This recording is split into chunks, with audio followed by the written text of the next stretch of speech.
नमस्कार मंडळी, एका सबस्क्रायबरची कमेंट आली की फ्लॉवरची भाजी करून दाखवा। पावभाजी बनवण्यासाठी घरामध्ये अगोदरच फ्लॉवर आणलेला होता, मग काय त्याच फ्लॉवरची भाजी बनवण्याचं ठरवलं। असंही डब्याला दुसरी भाजीच शिल्लक नव्हती, त्यामुळे फ्लॉवरवरच नंबर होता।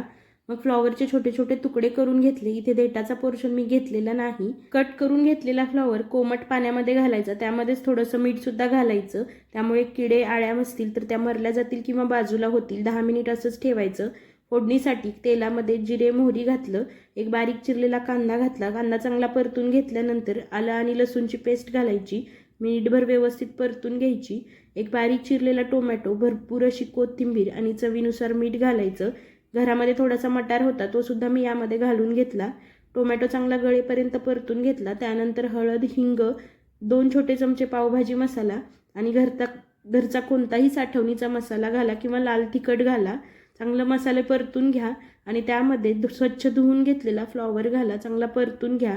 पाण्याचा थोडासा हबका द्या। चांगलं मिक्स करून झाकण झाकून एक 5 ते 7 मिनिट शिजवून घ्या। 5 ते 7 मिनिटांमध्ये फ्लॉवर व्यवस्थित शिजला जातो। जर थोडासा रस्सा आवडत असेल तर यामध्ये थोडंसं पाणी आणखी घातलं तरी सुद्धा चालेल। मी ही भाजी टिफिनसाठी बनवलेली होती, त्यामुळे एकदम सुकी बनवली। एरवी फ्लॉवर बघून नाक मुरडणारी लोक माझ्या या पद्धतीने जर तुम्ही फ्लॉवरची भाजी केलीत तर नेहमीपेक्षा एक चपाती जास्तच खातील, एवढी छान होते ही भाजी। पावभाजीच्या चवीची ही भाजी तुम्ही सुद्धा नक्की बनवून बघा। व्हिडिओ कसा वाटला हे नक्की सांगा। आवडला तर लाईक, शेअर, सबस्क्राईब आणि फॉलो सुद्धा करा। थँक्यू।